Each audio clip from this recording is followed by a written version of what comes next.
আরে দাদা, এবার তো বেশ ভালো মাছ হয়েছে বলো। হ্যাঁ রে, মাছগুলো দেখছি এবার বড় বড় হয়েছে। দাদা, কাল তাহলে মাছগুলো ধরে বিক্রি করতে নিয়ে যেতে হয়, কি বলো? হ্যাঁ, আমিও তাই ভাবছি। এ কি বলছো বৌদি, সব মাছ আমাকে দেবে কেন? তোমাদেরও তো ভাগ আছে। আহা বউ, এভাবে বলছো কেন? ঘরে যাও তো, আমি কাজে যাব। বউ, আমি কাজে যাব। আচ্ছা ঠিক আছে। ওগো, মাছ তো বেশ ভালোই বড় বড় হয়েছে এবার, তাহলে বাজারে বিক্রি করতে নিয়ে যাবে? হ্যাঁ, তাই ভাবছি, কিন্তু বৌদি যেভাবে পিছনে লেগেছে মনে হয় না বেশি দিন আর দুই ভাইয়ের সম্পর্ক ভালো থাকবে। হ্যাঁ গো, তুমি ঠিকই বলেছো। বৌদি আমার সাথে সব সময় শুধু ঝগড়াই করে। তা করুক গা, তুমি তোমার মতো কাজ করে যাবে। বলি শোনো, এখনো সময় আছে, তোমার ভাইয়ের সব সম্পত্তি ভাগ করে দাও। আচ্ছা বউ, তুমি ওদের সাথে সবসময় ঝগড়া করতে থাকো কেন?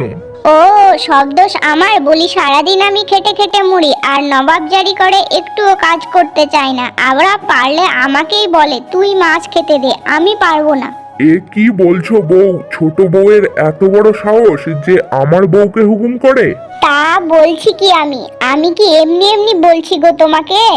না, এর একটা ব্যবস্থা করতে হবে। মিচকে, ওই মিচকে। হ্যাঁ দাদা, বলো কি হয়েছে? কি হয়নি তাই বল। তোর বউ সারাদিন শুধু আমার বউকে হুকুম করে। এইসব কি বলছো কি দাদা? হ্যাঁ, আমি ঠিকই বলছি। শোন, অনেক হয়েছে, আর না। ওই খালের সমস্ত মাছ ধরে সমান দুই ভাগে ভাগ করে নেব। ঠিক আছে, আমিও আর পারছি না, অনেক হয়েছে। খালের অর্ধেক ভাগ আমার করে দেবে। এরপর মিচকে ও তার দাদা মিলে খালের সমস্ত মাছ মেরে নেয়। শোন মিচকে, ওই 2 হাঁড়ি মাছ তোর, আর এই 3 হাঁড়ি মাছ আমার।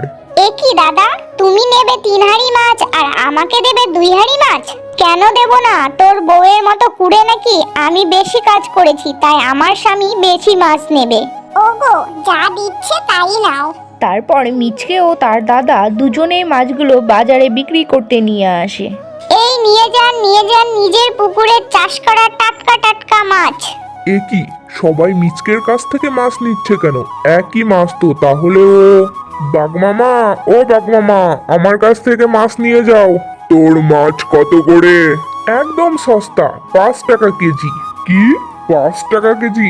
এই সবাই শোন শোন, মিচকের দাদা 5 টাকা কেজি মাছ দিচ্ছে। দাদা, এত কম টাকায় মাছ দিচ্ছ যে? আমার মাছ আমি ফ্রিতে দিই না কেন, তাতে তোর কি? এমন করেই দুই ভাই বাজারে মাছ বিক্রি করে বাড়ি ফিরে আসে। দাদা তো সবকিছু থেকে আমায় বঞ্চিত করলো। দুঃখ করো না গো, দেখবা সবকিছু ঠিক হয়ে যাবে। শোনো, কালকে তুমি খালটা সমান 2 ভাগে ভাগ করে নিও। তারপর আমাদের যে মাছগুলো বেঁচে আছে ওই মাছগুলো কালকে খালে ছেড়ে দেব। হ্যাঁ বউ, তুমি ঠিকই বলেছো। এখন ওই মাছগুলো বিক্রি করতে গেলে দামও দেবে না।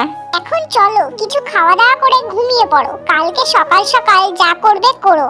পরের দিন সকালে মিচকে ও তার দাদা দুজনেই বাদ দিয়ে খাল ভাগ করে নেয়। নে, আজ থেকে ওই পার তোর আর এই পার আমার। তুই আমার এই পারে আসবি না, আমিও তোর ওই পারে যাব না। ঠিক আছে।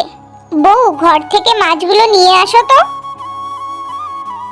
এরপর মিচকে মাছগুলো তার ভাগের খালে ছেড়ে দেয়। ওগো, ওরা মাছ ছাড়লো, আমরা মাছ ছাড়বো না? হ্যাঁ হ্যাঁ, ছাড়বো। দেখো দিদি, আমাদের মাছগুলো কত বড় বড় হয়। হ্যাঁ, দেখবো কি হয়। ওগো, মিচকের মাছগুলো কত বড় বড় হয়েছে, দেখেছো?